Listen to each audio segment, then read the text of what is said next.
Testing, 1, 2, 3. This is the Wabash Carnegie Public Library Oral History Program, Wednesday, October 24th, and I'm interviewing Mr. Floyd Bates, and I'm at his home in Huntington, Indiana, at 1034 First Street. 1026 First Street. Mr. Bates, the reason that we're interviewing you this afternoon for the library is I understand that you have some Wabash connections, and so I'm going to go back and ask you, first of all, when were you born? What day and date? 1899. And the day? 26th of February. 26th of February, 1899. So today that would make you, this February you will be how many years? 74. 74 years old. And who were your parents? Sidney S.C. Bates. S.C. Bates. And your mother's maiden name? Can't call it right as the present. Okay, we'll get that later. Where were you born? At Spiecherville. At Spiecherville, yeah. Right. And what did your father do for a living? Farm. Farm. So you grew up on a farm. Did you go to school? Most of the time, yes. Did you go to school there? Yes. At where? At Spiecherville. At the grade school there at Spiecherville? Yes. Did you go to high school? Yes. No, at the grade school. Yeah. When did you leave school then? You just... At the Central School in Wabash. Yeah. Did you move into town then, or? Yes. To go to... And what did your dad do when he moved into town? Yeah, just odd work there, first one thing another. Yeah. Where, do you remember where you lived there in Wabash when you moved into town? Yes. We lived on Gillum Avenue. Uh-huh. That's the last street north from the asbestos factory. That's now Ford Meter Box, the asbestos factory. Yeah. The old hat factory. And, right. Yeah. The hat factory shut down while we lived there in Wabash. Did it? Did you have any brothers and sisters? Yes. Ruben Bates. Yeah. He was on the fire department. Mm-hmm. And I had 3 sisters. Yeah. And their names were? Smith and Templeton and Colburn. Yeah. Well, how is it that you got connected up with the interurban there in Wabash? Tell me the story, how you went to look for a job. Well, in 1918, I was helping my father and brother cut corn a lot, such as that. And it didn't take much of that till I had all of that. I went to the Wabash table slide and asked Art Fowles, which was superintendent at that time, for a job. Well, he gave me a job out in the yard, working with the yardmen, and he gave me a job all right, because I was just a kid and they were all big fellows stacking lumber. It only took one day till I decided to go back and cut corn. But then one more day of cutting corn, I decided to go back to table slide. So I went back to table side and asked for a job. He said, I thought I gave you a job. I said, you did, all right. I was thinking being in the mill. Okay. So he gave me a job on ripsaws, planers, first plane thing and another, which I enjoyed real well. Then my brother was on the streetcar, and he was drafted for World War I. And they was wanting someone, and he checked with me, wanted to know if I would care for it. So I went and applied for the job and got it. So I went on the job in 1918. Brother went to the Army, and then when he came back, why, I didn't have to give up my run. They put him on another run.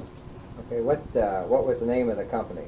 Well, it was first Fort Wayne Northern Indiana Traction, and then they went to the ISC, the Indiana Service Corporation. That was when Insel bought the outfit.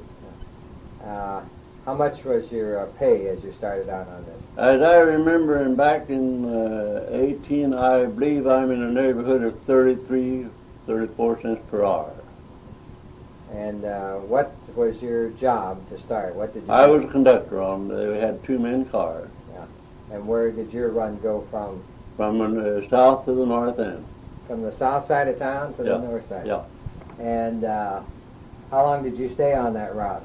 I was on there until they, for fact, I went to work of a morning, what they call a split trip. I was on from 6 o'clock in the morning till 11:30. Then I'd be off until 5:20 in the evening, and then I'd be on till 10:30. And then I think, I'm not able to answer for sure, I believe it was about 24, maybe sooner, that they took the two-man car off, put on one-man car. And that got a lot of the fellows laid off. That was motormen. Of course, as conductor, then we had to go and do both, motor and conductor both. And my run was from 2:20 in the afternoon until 10:30 at night. And that went on until I left the country. In what year? 1929. So in other words, you worked from 1918 to 1929 as first a streetcar conductor and then a streetcar motorman in the city of Wabash. Right. Yeah. We made run to Huntington, which the car barn was right over here. Yeah. We bring cars up every now and then and leave one and take another one back. I have to refer to, I had an interview with the Herald Press several years ago, and we had quite a visit.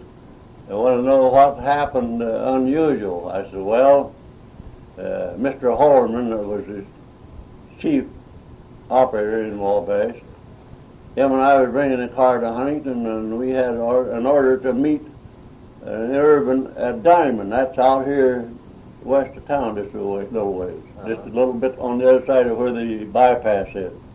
The siding there was called Diamond, and we pulled in on the siding, and we had probably 30 minutes to wait for this in Urban going west. The farmer over across there always raised watermelons, and I said, well, as much time we got here, we might as well have a little melon here to eat. So I just come over the fence, which was about 3 o'clock in the afternoon, got a small melon about the size of a bowling ball, cut it in two, and he ate half of it, and I took the other half, of course. Got into the barn up here. We had to call for an order to leave town, and the dispatcher wouldn't let us out. He said, you got to wait a while. So I said, why that? I said, we're ready to leave and we want to get back. No, he says, if I let you out now, he says, in an Urban due in there pretty quick, you know that. I said, he won't catch us. We'll keep out his way. Well, he said, I know, Bates, but he said, you won't have time to steal another melon. And I said, where do you get so wise at? Well, he said, in a couple of days you'll know. In a couple, 3 days I got a letter to report to the office. They gave me 3 days for that little melon. Somebody turned... For suspension. Yeah. Would you describe a streetcar in Wabash in 1918 when you took over? Tell me what it looked like.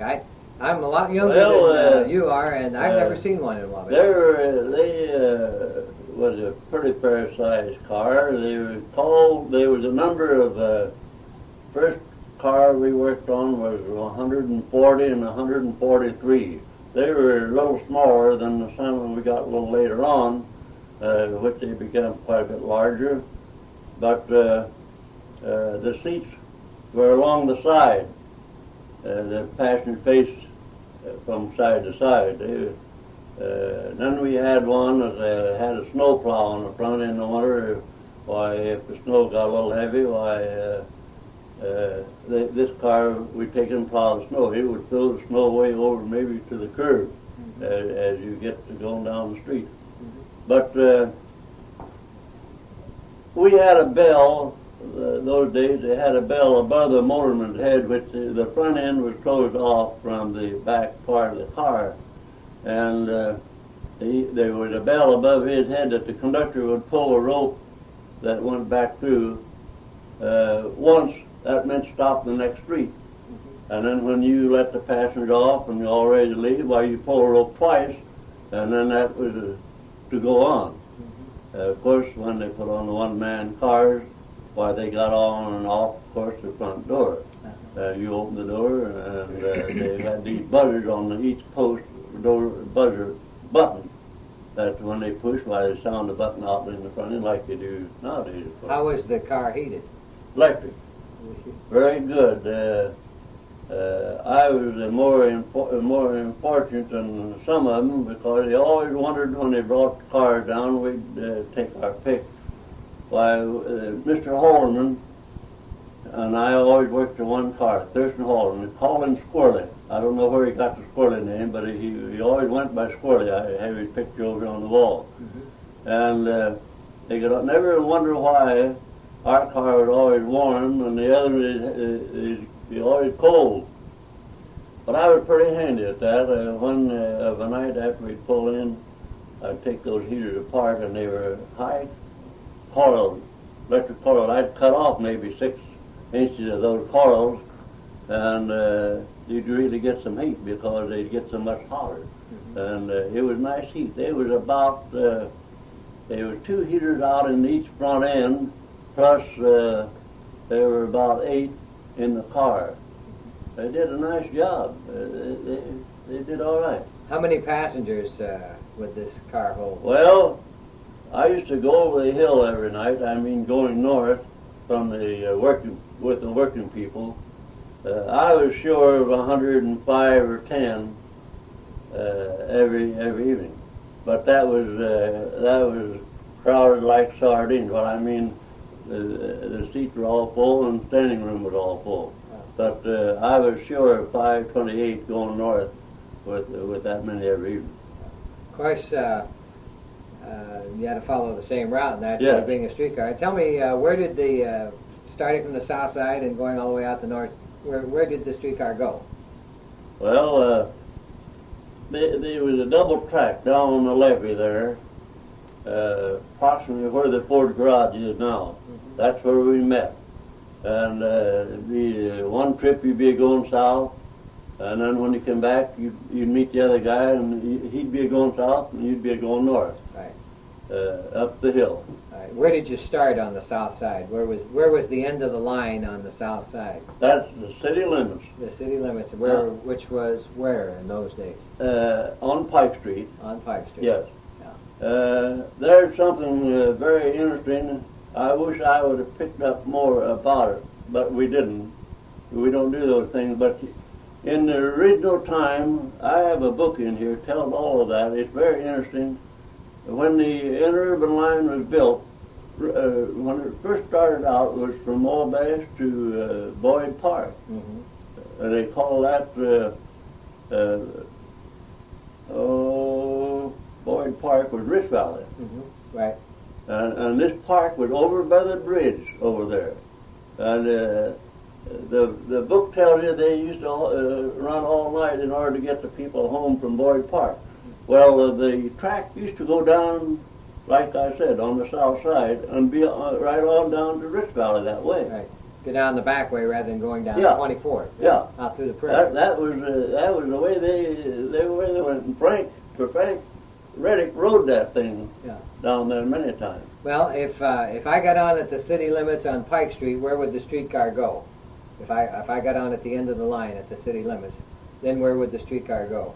On to Rich Valley. No, well, say I'm coming back into town. Oh, that would be on your run. Yeah, that'd be back through town. How would you get it? Down Pike Street to where? To Wabash, Columbus Street. Columbus, and then down Columbus to? Across the bridge at Deals. Across the bridge, okay. Then on up the hill. Straight up Wabash Street? Right. And where? Out Manchester Avenue? Out to Wabash Street and make a turn onto Manchester Avenue. And you went all the rest of the way on Manchester Avenue. And it stopped there at the old hat factory? At the factory, yeah. At the hat factory. Yeah. What kind of a turnaround did you have in those days, or did you? No, you just change the trolley pole and change your control from one end to the other. See, that was a double end car, all of them. Mr. Bates, tell me about some of the people that you remember that worked on the maintenance of the interurban lines and trolley. Well, that was they called him Turk Owens. He worked on the maintenance of the track, and Kennel Spiker was a foreman. And there was Gus Mathers, and Frank Trader, which he was a fine guy, and Bill, both brothers. They all worked on signals. They on the interurban as well as the streetcar. They're all gone now. And down the station was Dutch Rash. He was a freight agent in the old freight house out right there close to the station. And let's see, there's someone else there. Oh, there's Bill Zimmerman was the agent. Bill Zimmerman. Yeah. They transferred him to Fort Wayne Station a long time before the cars stopped running. But he passed away about 3 or 4 years ago. He was in the office at Fort Wayne in the electric and light and power for the ISC. How much was the fare on the city streetcars? That was 5 cents. 5 cents. Yeah. I have a book in here. I had it out recently. I enjoy looking at it. It was a day book that I carried in my vest pocket, that when you're going through the car collecting fares back in the conductor days, every now and then you'd have some passengers on going on downtown to catch an urban, going east or west. And they'd a lot of times say, how much will the fare be to Fort Wayne or Huntington? I think this book refers to 58 cents, if I remember, from Wabash to Huntington. From Wabash, Huntington, 58 cents. Yeah. 5 cents, obviously, to get on to get down to the interurban station. So then there was the Union Traction, IUT they call it, out of Wabash to Marion and Anderson that way. And there's a little station up above the hill, up above the cut up there where they used to stop. I forget what they call that now. Remember the people used to pay 8 cents to ride that interurban out there, up above the cut. It goes up the hill there. Well, really, then you could go out to Pike Street, you go up the cut, or you go out the hat factory on the streetcar. Right. Those were the only tracks other than going east and west or going south to Marion. Some of the motormen that you worked with on the interurban, who would they be? Did you just work with one man all the 10 years that you Well, there was I have a book in here. This Thurston Hollerman was in charge, had been for a year. For fact, he would run between Wabash and Rich Valley when the thing first started. And they wanted him to stay on the interurban part. He said, no, when you're going to put this streetcar line on, I'm going to take that. Yeah. And there was Thurston Hollerman and a fellow named by Finkenbinder and Russell Couple and Virgil Barnes. Oh, I spent 35 or 40 different names on there, like they were talking about Guthrie. Now, Alan Guthrie at one time before he went on the interurban, he worked on the streetcar, and his father did years back.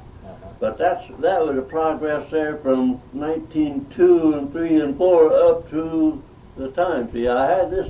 What happened here? This Holman, his son lived in Florida. He worked for Baber's Auto Supply down there for years, and he moved to Florida, and he just passed away a couple of years ago. And for a fact, he stopped off here and he said, I'm going down to Wabash and going down to the old home place on Pike Street. They lived right at Middle Street and Pike, right? Middle Street run right into the place across T Street. He said, I'm going to get something down there and I'm going to bring it to you if I can get it. I said, what the heck, you going to bring me the house? No, he says. He went down there and of course these young people lived there in this house. He went to the door and he says, there's something here I'd like to have. Well, the lady says, who are you? Why, he said, this is my home place. And he says, I'd like to buy that handle off of the garage out there. Why, she said, what do you want with a handle off the garage? Well, she didn't realize, but it was a streetcar handle that his dad had put on the garage door, and he wanted that handle. Why, she says, what's the deal? Well, he said, I just wanted it all just for keepsake. Well, he finally ended up buying it for $1. She said, I can take $1 and go buy another handle. So there it is over there. When he came up here that evening, Why, he said, I got you what I want you to have. And I said, what in the heck is that? And he said, there it is. That's the old handle. Back of the Mormon, they had sliding doors this way, so you can slide them back each way. Well, that's what that handle is off of. And for fact, it was 2, 4, 8 on a car. You can imagine how many brass handles.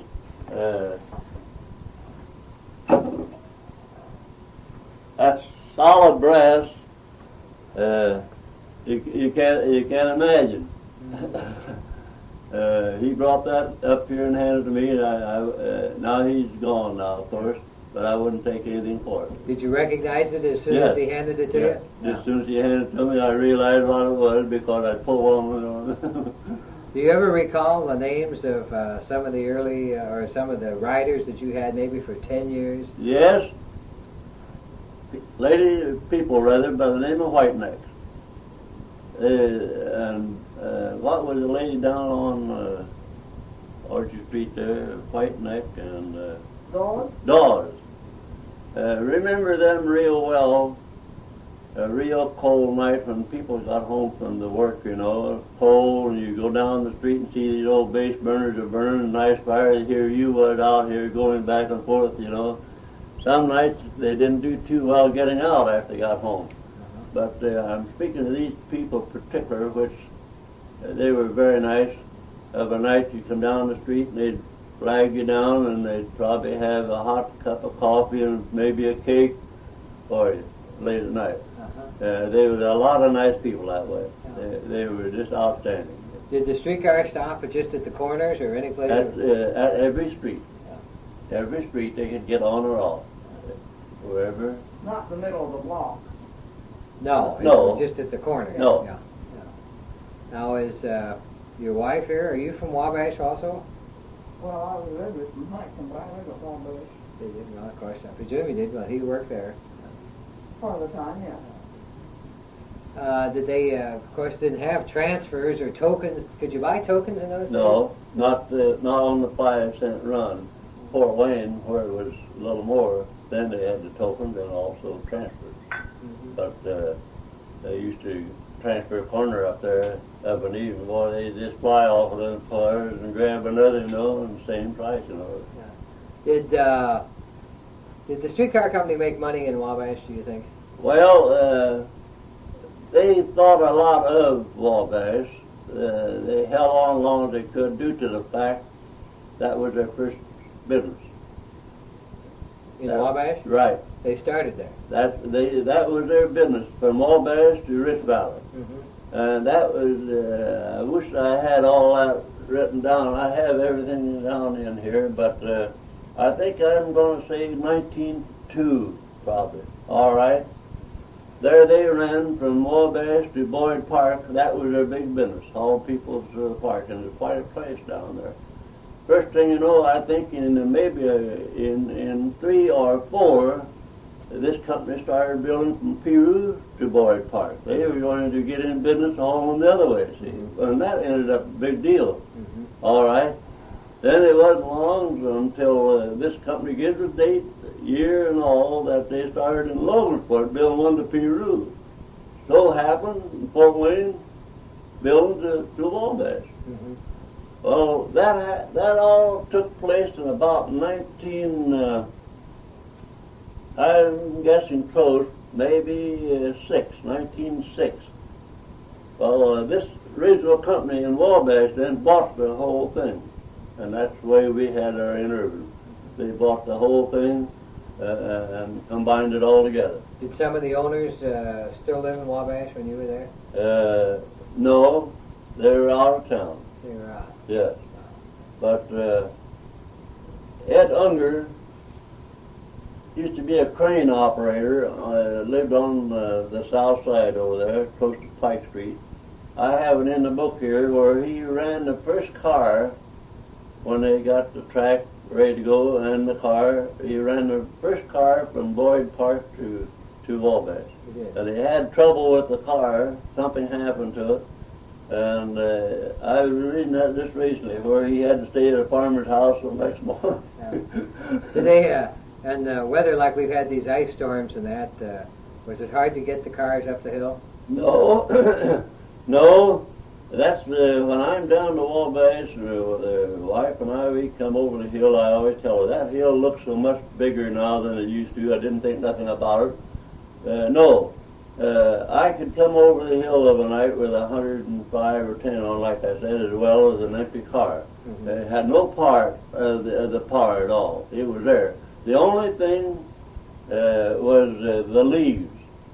Now, in the fall, when the leaves would start to come down, you'd run over those leaves, and that would form what we call a grease. That wasn't too bad. We had a sandbox underneath the seat that we could pull a lever and throw sand right out on the track. But if it would start to rain, not hard, just a little, why then you better look out, because if you slam the brakes on, you can slide for half a block very easily, and the wheels wouldn't be a turn at all. Did you ever have any accidents? Yes. What happened?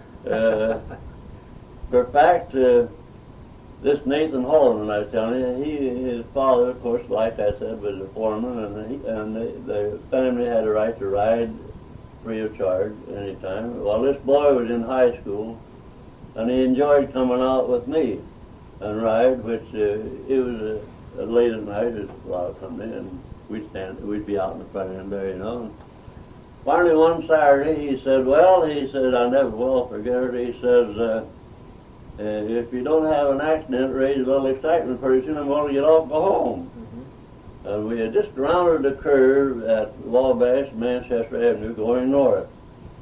I never will forget it. We got just right at Allen Street, which that's the second street after you go around the curve, you know.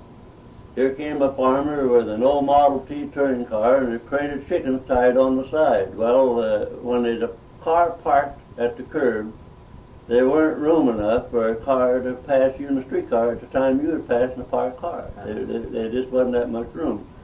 Well, I was traveling pretty fast, but I shut the car off because he looked like he was going to come on through, and all at once he went to slow it down. I took it for granted that he was going to stop. About the time I got there, well, I don't know what happened, but he changed his mind, and he started through. And you're coming at him at an angle, right? Right. Yeah. And I remember we had white chicken flying all over the young Holloman, I can hear him laughing yet.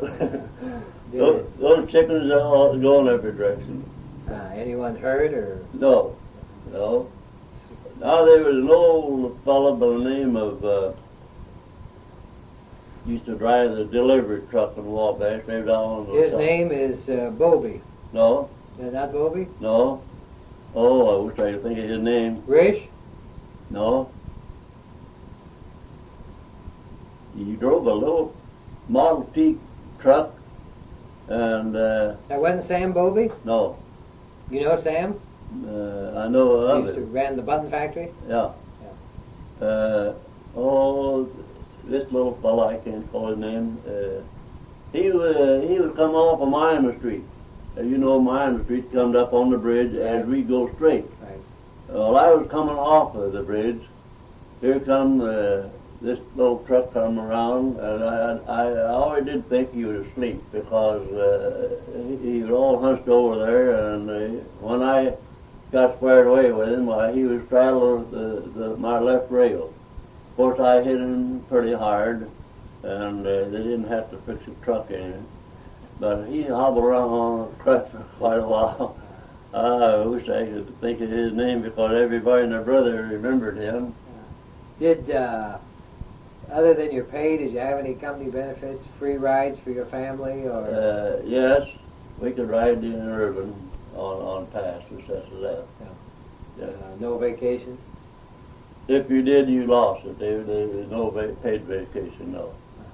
The ISC was a very good company to work for. They furnished you real good equipment. What I mean, much better than the other road that came in from the south. They didn't pay any way near as well as this ISC. But probably before, it was before your time, the Insel. You know about the Insel? Mm-hmm. And his Well, he didn't do the company any good. Now this Russell Powell used to be on in Urban. He's down west of Indianapolis now. Lives down in there. He, for fact, he's up here sometime back, paying his visit. And they sold a lot of stock. For fact, you had to buy it if you wanted to keep your job. Did you buy some? I bought some, and when they made the pass that you either buy some or else. Well, I knew what the or else was going to be, so I bought a share. Now I said, what's the deal on this? Well, he said, what are you talking about? That was C.C. Lynch, train master.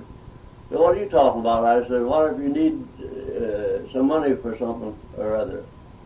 Which that's what I was thinking of. Why, he said, if you don't have it paid for, you come up and we'll write you a check. Well, I had one more payment to go on this year, and I just got on in Urban, went to Fort Wayne, and went in and told him. In the meantime, Doc Whistler was the physician down there at Wabash. I told Doc, I said, can you write me a statement for several dollars and you want your money right away? Why, he said, I sure can. Just come on in, I'll get you one right now. And, well, that's what I took along. Told him, I said, I got a bill here to pay and I don't have it to pay with. And he wrote me a check, but he wasn't very happy, of course. But in the late years, those fellows was on the Urban, conductors and motormen. They put all they had on that. And when they ended up with just all they got for paper, like Joe Jones. One of the oldest conductors on the Urban just died this last fall. I went down about a year ago to pay him a visit. I hadn't seen him since 29, and he was 80-some. And we got to talking about the shares and stock. Floyd, he said, I get that stuff out every now and then, look at it, but he said, it's just as worthless as it can be. And he had a stack there. When they pulled in Irvindale, he ended up firing a borrower for a school in Logansport. Huh. So you see what I mean? It just. But you never bought anything. I got my money off of that one, and by the time they were ready to sell me another one, you didn't want any more. No, I didn't want any more, and I took a job with the insurance people, selling insurance, life insurance. In Wabash? Yes. For whom? What company was that, honey? Empire. Pardon? Empire. Empire, that's right. Where did you live when you were working on the streetcar? At the north end, right across from the factory there. Right across from the hat factory? Yeah. Did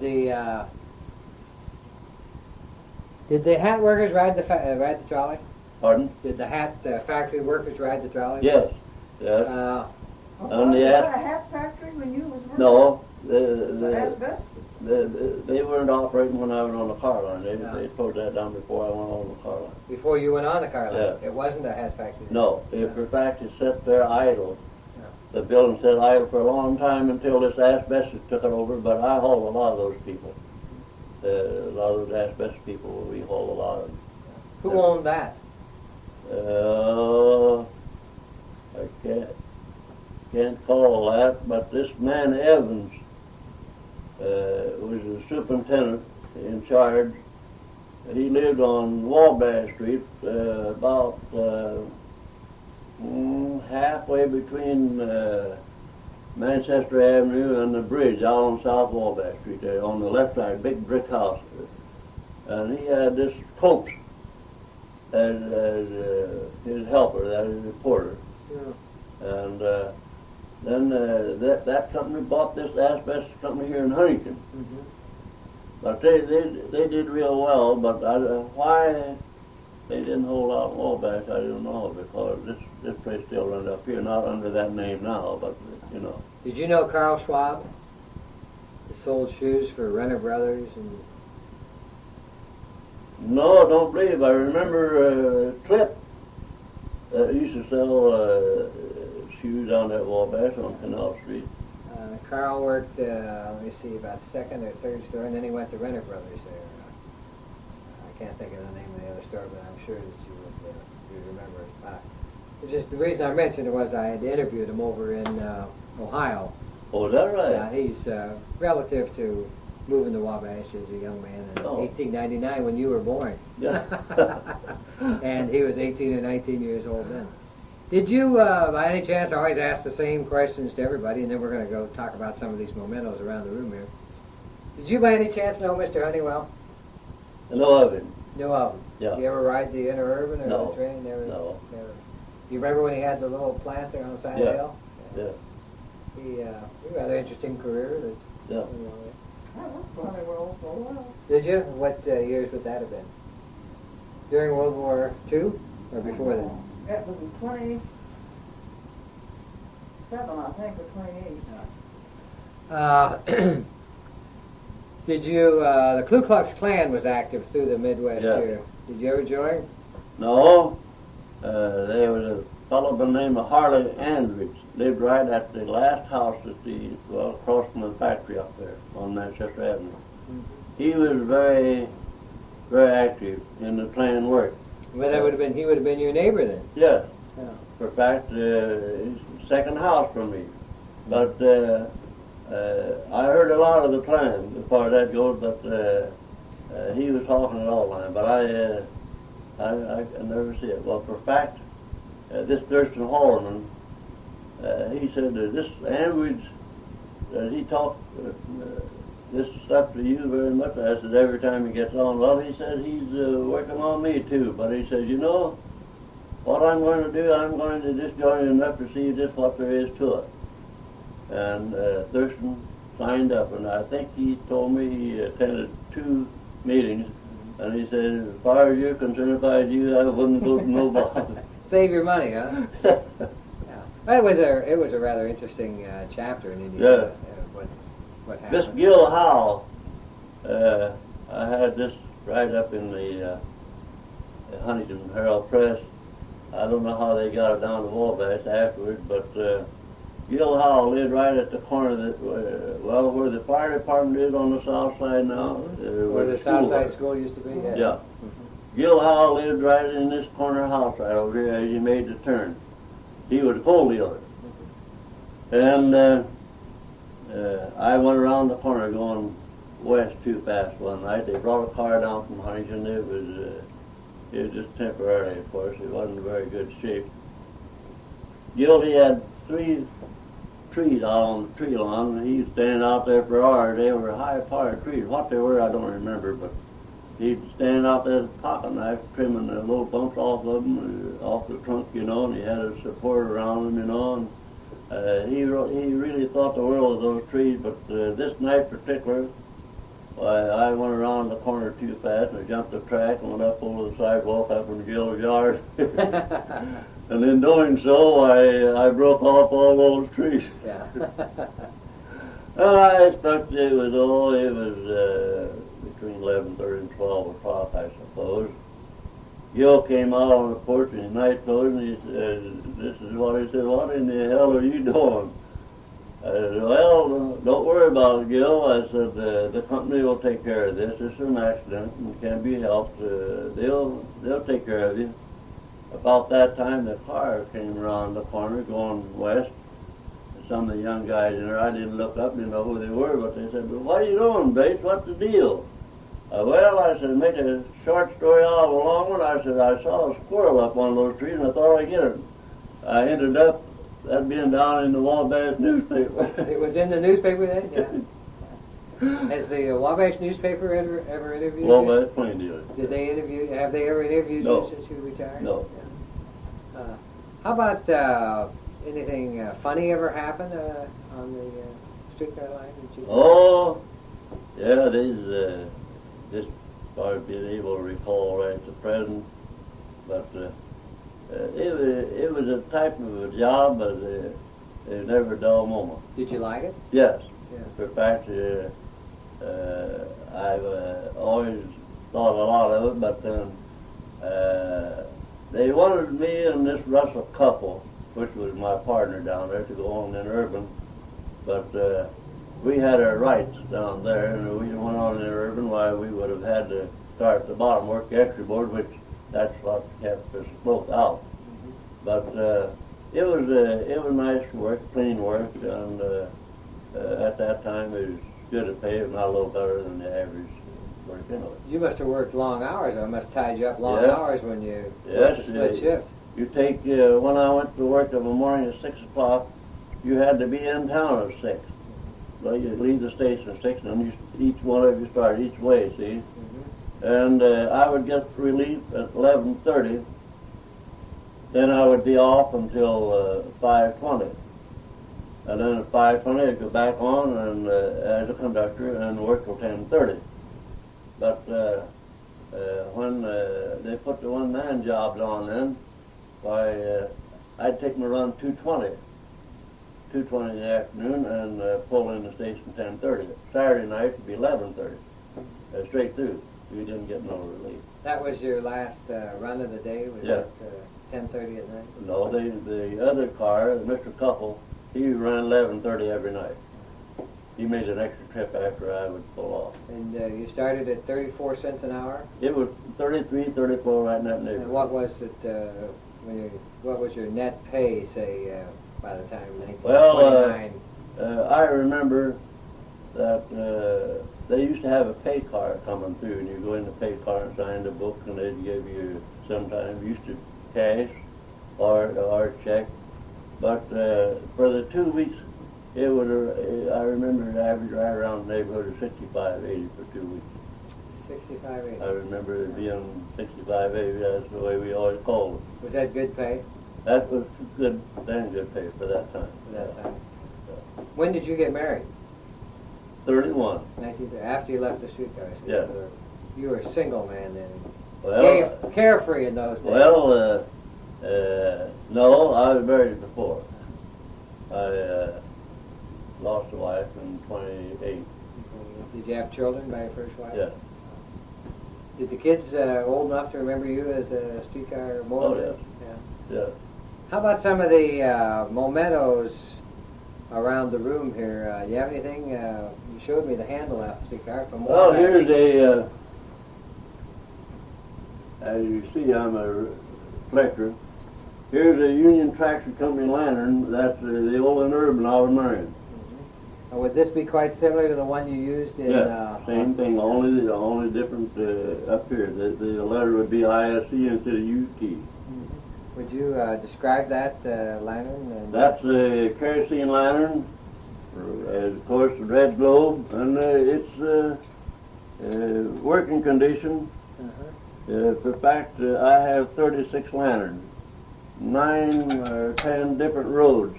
Now here's excuse me. Was it your responsibility to keep it clean and filled? yes, Yeah. right. And you kept the kerosene down Right. at the station?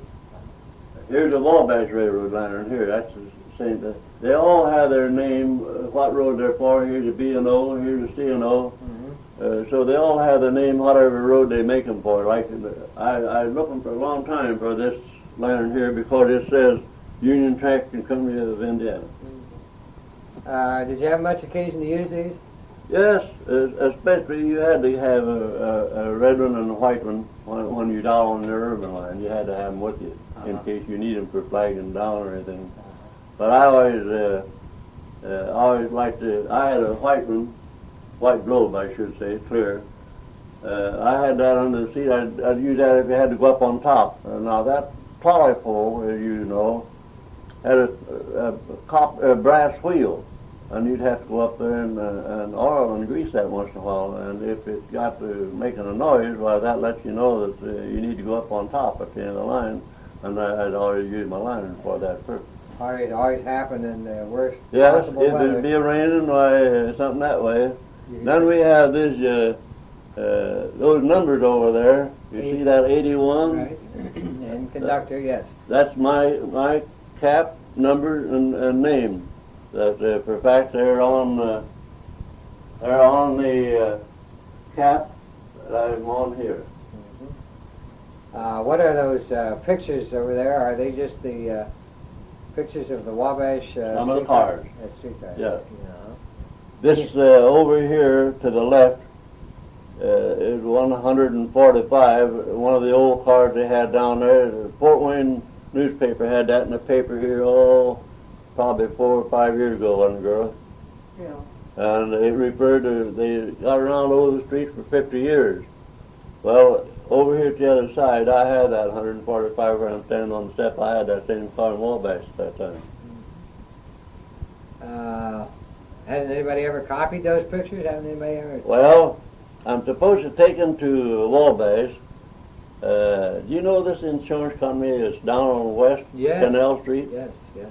Well, I do furnace work on the side, service. I used to install a lot, but in the late years, I've been retired 7 years, I take service calls. Well, I was down to Andrews along last fall, and a fellow came in there from Wabash Insurance. And we got talking about the interurban streetcars. I said, how do you know so much about them? Well, I said, I ran one quite a while. And he just begged me to stop off down there with these pictures. He said, I want to blow them up. I want them in on the wall. I just, last week we were talking about it. I said, we got to take them down. I promised him I would. He's kind of a short, heavy set fella. I don't know who he is, but I thought we could find out. It's probably Bob Beecham. Bob is right. No, he's down legislature this month, though. Oh, is that right? He just was elected to the legislature. Well, could he blow up any kind of a picture for you if you... His son is a photographer. He's in insurance business. That's where they use that for. He's not a professional. He's a high-ranking, good photographer. But he's in India. So, There's one of those fare boxes there like we used to have on the streetcar down there. As they put their money in, when you take your run, you take this number here, and all day long you crank that money out, tip it down, and crank it out, and use it. See? Now that fare obviously was only good for nickels, right? No, you can get quarters in there. Well, in other words, how would you? That would be an honor system as far as you were concerned. Well, it's just a matter of the ratio how much money how many people you're hauling is all it matters. Does that thing still work? Yes. I'll drop a nickel. Let's see what happens. There's a quarter. All right, now. Now that'll take a nickel, take a dime or penny or anything like that. No. Now that reading is $5.65. Right. All right. Oh, I see. It's counting it down there too. Yeah. Yeah. There's the quarter. Yeah. You almost have to come up with what was on that. Well, there was absolutely no way to cheat then, in other words. No. Yeah. I see. It's Now what happens when you get all done, you get in the station every night while you crank it all out, then you make out your report on the card. And whatever that said, that's what you owe the company. That's all it is. You divide it by 5 and you better have it, huh? Or multiply by 5, I guess. You better have it. Anything else from the old Wabash Railroad? No, that's just You're about. more interested in interurban. In the Wabash. I'm interested in the Wabash streetcar line. Really? Yeah. Not. That was quite a setup. We had this. I've got some pictures in here, which I know you to come. We had a car down there on 180 number, and it was about the fastest thing we had down there. It was large, quite large, but we bring those cars up here to Huntington. Sam Jones was running this barn up here. He was very good. He could make a car look like a brand new one when he got all through with it. But this Holderman and I brought this car up to get a set of wheels put on it, this 180. When those rims would get wore down a little, why the edge would get sharp and the chance of catching the switch point, see. We brought it up here and Sam thought he had a pair of streetcar wheels, but he didn't. Come to find out, he said, oh my, he said, I'm in hot water. He said, I don't have any streetcar wheels. I thought I did, but he said, they're interurban wheels. Well, you take an interurban wheel, the flange was approximately 2.5 to 3 inches thick, you know what I mean. And as they will wear down, they put a machine on them and cut them down. Well, these wheels that Sam had up here was old interurban wheels cut down about low, but they still much bigger wheel than streetcars, see? A streetcar wheel had a flange on it too, Yeah. but it wasn't as. The larger wheel in diameter wasn't as large, see? Uh-huh. And they wouldn't travel as fast with these larger wheels. So we did real well when Sam put these wheels on. Of course, the women had trouble getting up on the step. But Too high. Well, what are your feelings now that you look back over 40, 50, 60 years and about streetcars Well, and interurbans and everything? Now that, gosh, I even see where they're trying to buy back the right-of-way so they can put interurbans back again. Oh, we still I hope I live long enough for that. Yes. I do, and I'll tell you why. Of course, this is my viewpoint of the whole thing. They were good days. I'm going to say it this way: people are selfish. They are selfish because here go an automobile, 2 or 3 in there, and they don't care nothing about you if they pass you or anything. That doesn't mean a thing, does it? Used to be, you go down to the station, anywhere to get on an urban, go to Fort Wayne, you sit down with someone, talk and visit, and you had a night, you'd be in Fort Wayne or where you're going before you hardly knew you were there. That's just a thing of it. And cheap transportation, it was cheap and good transportation. Now, the buses doing a fair job, but I don't call the buses anywhere near the transportation services as interurban streetcars. And do you think they ever will get the interurban back on? They've got to move people. We have to. They got to do something. They've got to move people faster than what they're moving them by Well, here, automobile. now they're talking about when they pulled this cannonball off. For the fact that Glenn, not the engineer in Peru, who used to be engineer on the cannonball, I'd go down and get on that engine and go either way, south or west or north or east. Think nothing about it, and I really liked it. But their fault was then that they're hauling freight so long that the passenger would be in the way. All right, then they'd have 3 coaches on this train probably, and not anywhere near loaded. What the heck's the matter with them having maybe like an interurban that they could go in on the side and get out of the way of this train and get out easy and quick and haul people? That's my viewpoint of the whole thing. I don't see it. As far as I'm concerned, airplanes is no service to me. They'll never haul me because I don't appreciate them that much. Maybe they're all right, but I say we need something other than what we got now. When you left the streetcar company, you went to insurance, you say? Yeah. And then how did you survive the Depression? Well, that was everybody bad. else. That was where there's just too bad. Just about the time I got into this insurance, I like this paper mill down there at Wabash. They call it Strawboard. Boy, oh boy, they dropped insurance down there like mad. Of course, the minute they got laid off, bingo. Didn't have anything to pay for it with. No, they didn't have nothing to pay. And that played heck with the insurance business. Well, it played heck with everything because I left there in 29 and 31, they pulled the line off. Pulled the stake. So you see, things had to happen pretty fast. But you can't tell the younger people about it. They don't think you're talking right to talk that way. What'd you do then through the rest of the Depression? Well, I was on this insurance for quite a while and finally got a job out here at Shack Rubber. Any downtime when you didn't work at all? Well, yes, quite a bit. I lost quite a bit of time, like everybody else. Everyone. I often think I got a job on this REMC. Roosevelt put this REMC electrical line in all through the country, which was a wonderful thing. The farmers carrying lanterns around. Well, here they went down through the country putting these lines in, and I got a job with them. I worked for them quite a while, and it was a good job. They paid pretty good, decent money to what in the 30s anyway. You know. What was your political affiliation prior to 1929? Well, had you registered to vote before 1929? yes. And what was it? As a rule, back and forth. The politics itself didn't mean that to me. Did you change after the Depression hit? Well, considerable. Late years I have. Yeah. Because, well, when you're 74 and you see things like they are now, we had good days.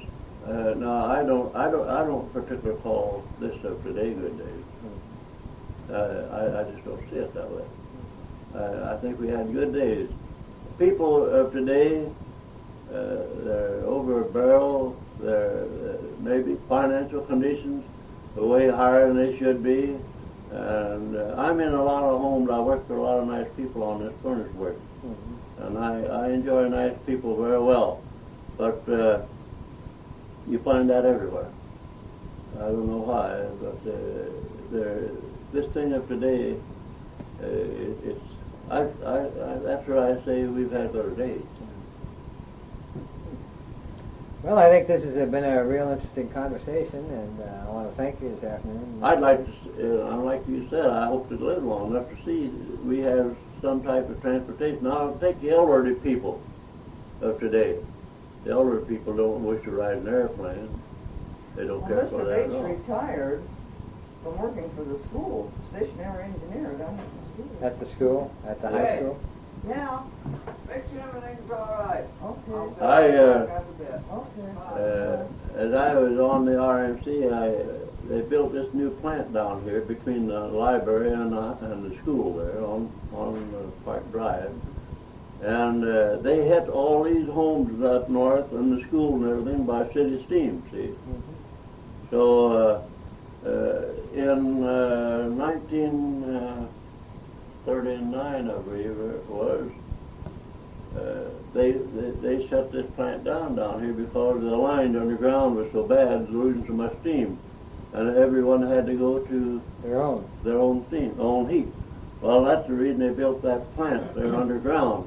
There's 260 horsepower boilers in there, and yeah, I heard about they were going to want someone down there, and I applied, and finally they came to me and told me I was.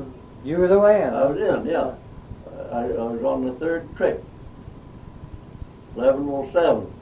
Well, I wasn't there very long. Well, a man was on the second trick, got real bad hurt.